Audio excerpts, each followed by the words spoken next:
In this video, we'll go over the regular maintenance items to check up on the Concept2 BikeErg to make sure that it is in proper working order. I'm going to start by checking basically all of the assembly fasteners as well as the fasteners holding my crank arms on. If you have any creaking, any wobbling in the pedals or crank arms, that's a very common place for that to come from. So I'm going to go through the bike with my T27 driver and my 6mm Allen key. This is really only going to be used on the crank arms. T27 is going to do most of the work. And I'm just going to kind of start from top to bottom. I want to make sure my fasteners on my handlebar slide right here are nice and snug, both top and bottom. We have those. Those are nice and tight.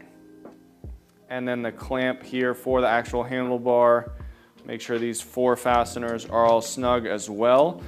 We don't want that wobbling around. Same thing on the front of the slide here, holding our PM5 and our device holder. There's going to be 2 T27s on the top and T27s on the bottom here as well, that we want to make sure are all installed. Moving down from there, we can check our 4 fasteners that hold the front leg onto the box frame. And then we also want to check the connection between our front leg and our front foot. There's going to be 2 on each side. We make sure those are nice and snug so our bike's not wobbling when we're really getting after it. I'll move to the back leg. I'm going to check the 6 fasteners that attach the back leg to the box frame of the machine. First 2 are right up here on top, and then I have 2 on each side here. That's good. Same as the front. We'll check these connection between the back leg and the back foot here. It's going to be 2 on either side. Next thing I'll check is the crank arms. We definitely want to keep these nice and tight, and you will notice if they are loose. I'm going to take my 6mm Allen key and make sure that both of these fasteners on either crank are nice and snug. If either of them are loose, make sure you're tightening both of them up, alternating a couple times so they both tighten up and you don't have one that's tightened all the way up and the other one's loose. So I'll check this other side as well.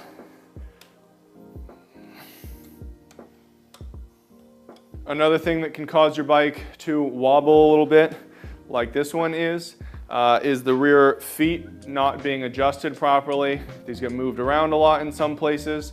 If the floor is a little uneven and you're noticing a little bit of a wobble, these adjustable back feet might not be level. So if one of them is off the ground or not firmly planted, you'll just need to unthread it out of the bottom until it tightens up against the floor, or lift it up a little bit and screw the lower foot back up into the foot a little bit until they are even and we're not wobbling. That looks good to me. The next thing that we want to check on the BikeErg, this is especially important for this machine, is that our monitor cable is routed properly and secured properly. This can get easily damaged if we don't have it hooked into all the right spots. If you're adjusting the height of the handlebar up and down, this monitor cable can get tugged and that can cause some problems. There are 2 T27s on the bottom of this drop arm here that we want to make sure are installed and nice and snug, and that protects the actual pin that plugs into the monitor. If this does get caught and tugged, it pulls on some secure fasteners instead of breaking that pin off. The next part is we want to make sure that it is hooked into the little hook, the little holder here on the side of that front leg to keep it out of the way of everything else.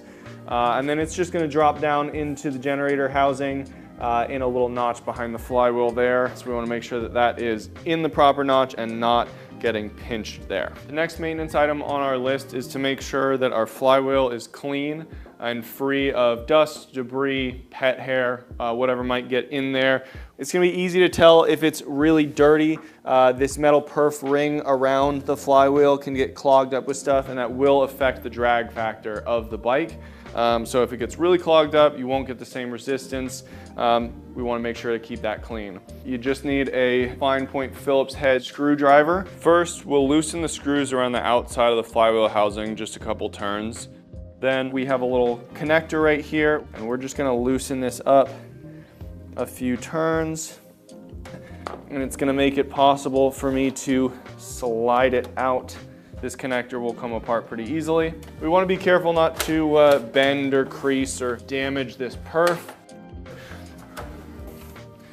Once we have our perf ring out, you can go ahead and clean this. You can vacuum it off, you can wash it off, spray it out with a hose, whatever you need to do to get that nice and clean. Obviously dry it off before you put it back in the machine. But once this is clean, we can set it aside, and we just want to check the flywheel itself, check inside the flywheel housing, make sure that there's not a ton of dust and debris in here. If there is, we can take a vacuum, stuff it right in here, vacuum off the flywheel, and clean out the inside of the flywheel housing as best we can. Once we are happy with how clean that is, we can go ahead and put our perf ring back in. Again, we're going to be careful not to bend this, but we want to just feed it right back in along the lip there. This is going to take a little bit of care, but it should just slide right back into place to make sure this is feeding through the inner and outer flywheel housing connections. All right. Now, once we have this back to this point, this screw head is just going to sit back in place on this side of the connector, and we can rotate that back into place there and just tighten that back up. We don't need to crank down on this perf connector here. We just want to snug it up so that the perf ring sits nice and flush in those notches there. And then we can also tighten the 4 flywheel housing screws.